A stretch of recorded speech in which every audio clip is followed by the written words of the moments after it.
Hello guys, welcome to my channel. তো আজ আমরা ক্লাস 9-এর যে লেসন 1 রয়েছে সেখানে কী রয়েছে দেখো, একটা গল্প রয়েছে। সেখানে কী নাম? Tales of Bhola grandpa. এখানে কী রয়েছে দেখো, টেলস অফ ভোলা গ্র্যান্ডপা অর্থাৎ ভোলা দাদুর গল্প। এখানে টেলস মিন হচ্ছে গল্প, অফ ভোলা গ্র্যান্ডপা অর্থাৎ ভোলা দাদুর। তো লেখককে এখানে রাইটার রয়েছে মনোজ দাস, অর্থাৎ মনোজ দাস এই গল্পটি লিখেছেন। তো এই গল্পটি শুরু করার আগে আমরা একটু মনোজ দাস সম্পর্কে একটু জেনে নিই। তো এখানে দেখো কী রয়েছে যে Manoj Das is an Indian award winning bilingual writer who writes in Odia and English. তো এর মানে হচ্ছে যে Manoj Das is an Indian award winning bilingual writer. Manoj Das হলেন ভারতীয় পুরস্কার প্রাপ্ত একজন দ্বিভাষিক রাইটার অর্থাৎ লেখক, দ্বিভাষিক লেখক। তো আমরা দ্বিভাষিক লেখক অর্থাৎ বাইলিঙ্গুয়াল, এই দেখো বাইলিঙ্গুয়াল,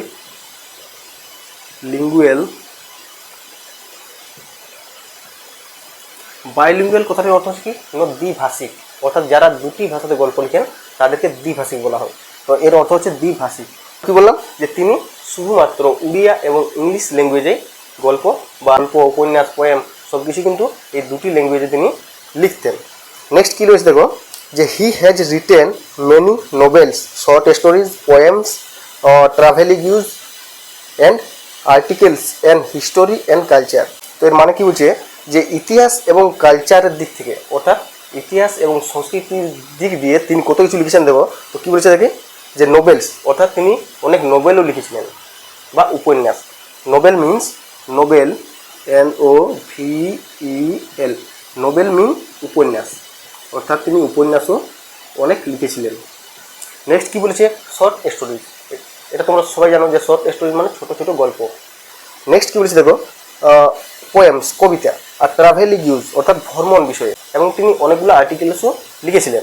নেক্সট প্যারাতে যেটা দেওয়া রয়েছে সেটা কি বলছে যে this text is an edited version. এই টেক্সট কিন্তু একটি এডিটেড ভার্সন স্টোরি বটে। তো প্রথমে আমরা এটা দেখবো না, এই যে সেকেন্ড প্যারাটি রয়েছে আমরা এই সেকেন্ড প্যারাটি পড়ে নিই। এই যে দেখতে পাচ্ছ সেকেন্ড প্যারাটা আমরা পড়ে নিই আগে, তাহলে কিন্তু এই যে পুরো গল্পটা রয়েছে সেই গল্পটা কিন্তু আর অতটা ইন্টারেস্টেড হবে না। তাই চলো ডাইরেক্টলি আমরা চলে যাই পড়াতে। তো চলো পড়াটি আমরা শুরু করি। তো এখানে কী রয়েছে দেখো যে Bhola grandpa and his wife lived at the western wing of our village. যে Bhola grandpa and his wife, Bhola grandpa অর্থাৎ ভোলা দাদু এবং তার স্ত্রী, লিভড মানে তো জানো বাস করা, অর্থাৎ বাস করতেন। এটা কিন্তু পাস্ট টেন্সে রয়েছে। Lived at the western wing of our village, আমাদের গ্রামের পশ্চিম প্রান্তের শেষ দিকে সে বাস করতেন। কে? ভোলা গ্র্যান্ডপা অ্যান্ড হিজ ওয়াইফ অর্থাৎ ভোলা দাদু এবং তার স্ত্রী সেই গ্রামের পশ্চিম প্রান্তের শেষের দিকে বাস করতেন।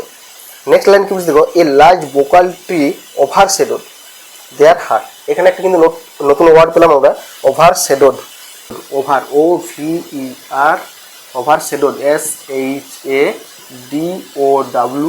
SHADOWED, ওভার শেডোড অর্থাৎ ছায়া করে রাখা, অর্থাৎ ছায়া করে রেখেছিল।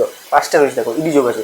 তো এটার মানে কি ছায়া করে রাখা, ছায়া করে রাখতো বলতে পারো আমরা, রাখতো, এটা ওভার শেডোড। তো এটা মানে কি বলছে যে এ লার্জ বোকাল ট্রি, একটি বড় সড়ো বকুল গাছ, ওভার শেডোড সেটা কি ছায়া করে রাখতো, দেয়ার হার্ট অর্থাৎ তাদের যে কুঁড়ে ঘর, ভোলা দাদু এবং তার স্ত্রীর যে একটা কুঁড়ে ঘর ছিল সেই কুঁড়ে ঘরটা কী করতো, তো সেটাকে পুরো ছায়া করে রাখতো। নেক্সট কি বলেছে দেখো in the bakul tree lived a small troop of monkeys. এখানে কিন্তু একটা নতুন ওয়ার্ড পেয়েছি, troop. Troop means TROOP। Troop means হচ্ছে যে দল, অর্থাৎ বানরের দল। ট্রুপ মিন্স দল।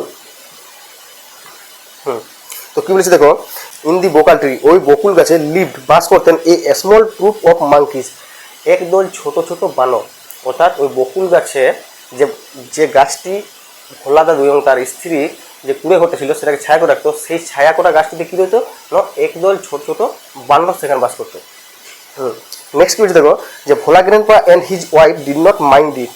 ভোলা দাদু এবং তার স্ত্রী কিন্তু এতে কিচ্ছু মনে করতেন না, অর্থাৎ বানরগুলো আছে থাক, তাতে তাদের কোনো আপত্তি ছিল না। এরপর নেক্সট লাইনে কি রয়েছে দেখো, এরপর নেক্সট লাইনটিতে রয়েছে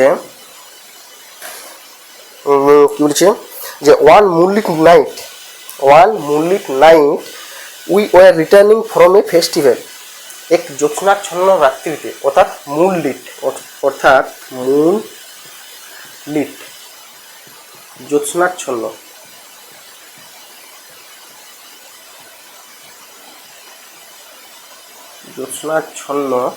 রাত্রিতে, ওয়ান মুনলিট নাইট, এক জ্যোৎস্নাচ্ছন্ন রাত্রিতে, উই ওয়ার রিটার্নিং, আমরা ফিরছিলাম, ফ্রম এ ফেস্টিভ্যাল, একটি উৎসব থেকে আমরা ফিরছিলাম। নেক্সট কি বলছে, দি road was long and foggy, the road was, রাস্তাটি ছিল কি, লং, দীর্ঘ, রাস্তাটি ছিল কেমন, দীর্ঘ, and foggy, foggy means FOGGY, foggy means কুয়াশা।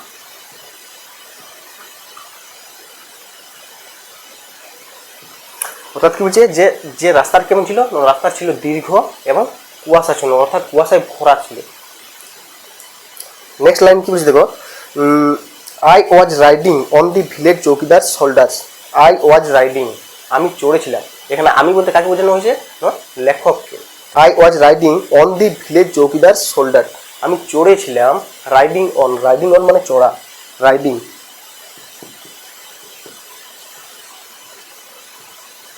রাইডিং কথাটির অর্থ হচ্ছে চড়া, চড়া বা চেপে থাকা,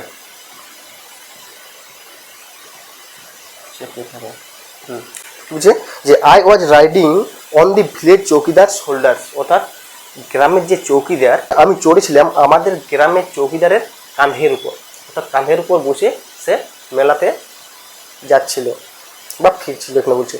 suddenly Bhola grandpa let out a loud wail, wail কথার অর্থ কি, চিৎকার করা, WAIL, ওয়াল কথার অর্থ হচ্ছে চিৎকার করা, জোর করে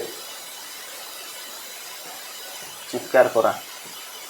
কি বলছে যে বলা হয়েছে যে Bhola grandpa let out a loud wail, অর্থাৎ ভোলা কি বলছে, জোর করে চিৎকার করে উঠছে।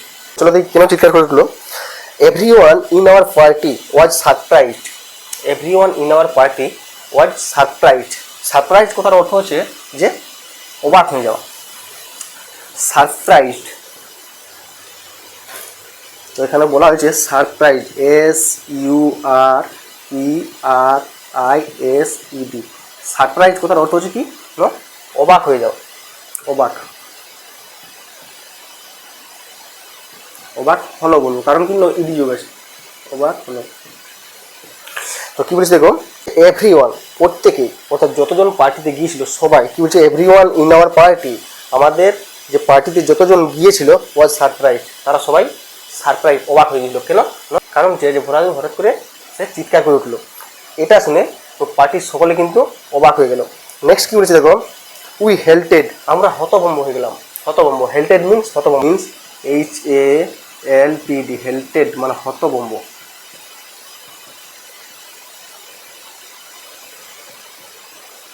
লাইন কি বলছে দেখো, যে inquiry revealed that Bhola grandpa had taken his grandson to the festival, inquiry revealed মানে কি, যে তদন্ত করে দেখলো, যে তারা তদন্ত করে দেখলো, that Bhola grandpa had taken, Bhola দাদু নিয়ে এসেছিলেন, টেকেন অর্থাৎ নিয়ে আসা বা নেওয়া, নিয়েছিলেন।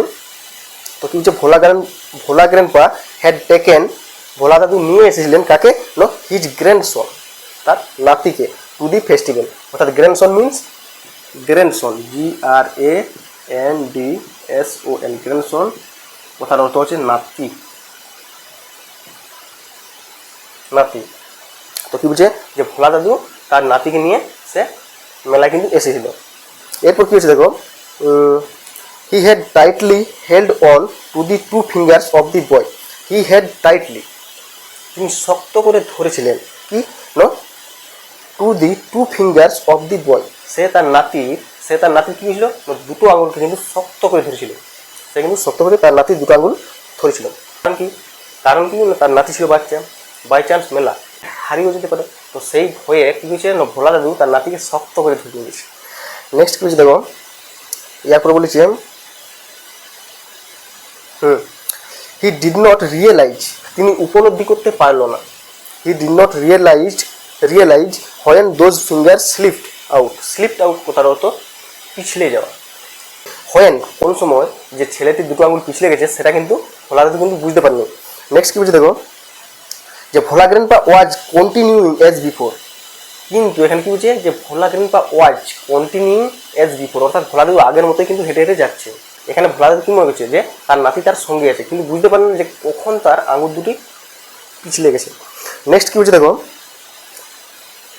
অ্যাজ বিফোর দেন সামওয়ান আস্কড, তারপর দেন কথার অর্থ তারপর কি হলো, সামওয়ান আস্কড কোনো একজন জিজ্ঞেস করলো, সামওয়ান আস্কড ভোলা গ্র্যান্ডপা, অর্থাৎ ভোলা দাদুকে কোনো একজন জিজ্ঞেস করলো, অর্থাৎ পার্টিতে যতজন গিয়েছিল, অনেকজন গিয়েছিল তো যতজন গিয়েছিল তাদের মধ্যে কোনো একজন তাকে জিজ্ঞেস করলো। কি জিজ্ঞেস করলো দেখি, যে Bhola grandpa what he was gripping, Bhola দাদু তুমি কি ধরে আছো।